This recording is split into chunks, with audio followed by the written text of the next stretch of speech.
I wasn't unhappy enough to go. Just unhappy enough to disappear. It wasn't loud. It didn't crash. It was quiet, like something slowly dimming while everything else stayed the same. Most days I couldn't even explain what felt wrong. I just knew I felt smaller than I used to. Not sad exactly. Not angry. Just less present. Like I was watching my life from a step behind myself, trying to remember when I stopped feeling fully inside it. I kept telling myself this was normal, that this was what stability felt like. That comfort didn't need to feel exciting or sharp or defined. But there was this low hum of confusion I couldn't turn off. A sense that I was losing something important without being able to name it. I doubted myself constantly. I wondered if I was being ungrateful, dramatic, impatient. I asked myself if everyone felt this way eventually and just learned not to talk about it. I didn't want to be someone who couldn't appreciate what they had. We met during a time when neither of us was fully settled. Everything around us felt in motion. Careers shifting. Routines forming for the first time.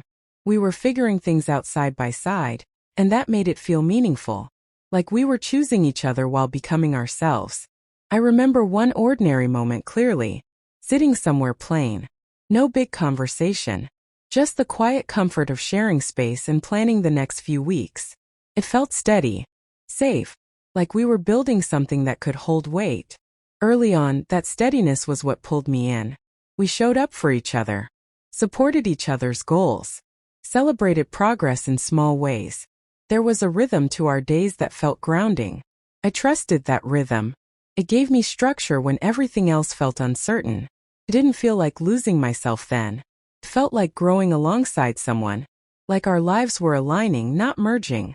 The first crack was subtle. Easy to dismiss. I started noticing that it was hard to tell where I ended and the relationship began. My preferences softened. My opinions adjusted. Not because anyone asked me to change, but because it felt easier. I told myself that compromise was healthy. That closeness meant overlap.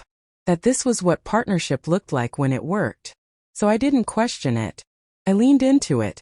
Somewhere along the way, my interests began to fade. Not dramatically. I didn't wake up one day and abandon them. I just stopped reaching for them. Hobbies became memories. Passions turned into things I used to talk about. I noticed it, but I didn't stop it. Decisions started being made as us.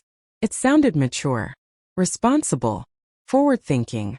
But quietly, my own voice started arriving later in the conversation. If it arrived at all. I adjusted without thinking. I agreed without checking in with myself. I avoided being alone. That part scares me when I think about it now. Being alone felt unsettling, like silence I couldn't fill. I preferred togetherness even when it felt thin. Even when it didn't really bring closeness. There were moments that should have brought us closer. Evenings meant to feel intimate. Milestones that should have felt shared. Instead, they felt routine. Like we were performing familiarity rather than experiencing it. I noticed the distance, then immediately told myself not to overthink it. I felt guilty for wanting more. More space. More definition. More sense of self. I framed those desires as selfish. I reminded myself of the history we shared. Of the time invested. Of how much we had built. By the time it felt routine, I barely recognized myself. Not in a dramatic way. Just in small moments. Catching my reflection and feeling disconnected. Being asked simple questions and hesitating longer than I should have. The turning point didn't arrive as an argument or an ultimatum. It came quietly. I was asked who I was, not in a philosophical way, just casually, and I couldn't answer without referencing them. My plans. My preferences. My future. Everything was framed around we.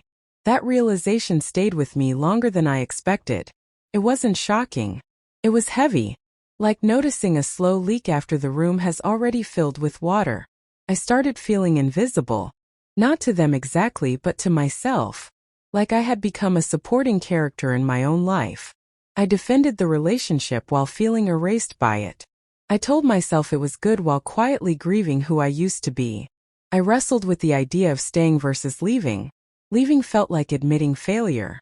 Like saying all that time, all that effort, all that shared history didn't lead where it was supposed to. I was afraid of starting over. afraid of being alone with myself again, unsure who that even was. At the same time, staying felt like a slow surrender, like choosing safety over truth. I worried that leaving would be unfair, that wanting something different meant I hadn't tried hard enough, that maybe I was just restless. There were moments when I wondered if I had waited too long to name the problem. If I had noticed earlier, would things feel different now? Or was I always going to arrive here eventually? I still don't know the answer. Understanding didn't arrive all at once. Came in pieces, in quiet realizations, in moments where I felt both grateful and hollow at the same time. I'm still wondering what it means to walk away from something stable, whether leaving means losing everything, or finally finding what I misplaced along the way. I don't have clarity, just questions that won't stay quiet anymore. If you've ever been in something that felt safe but slowly erased you, how do you know when loyalty turns into self-abandonment?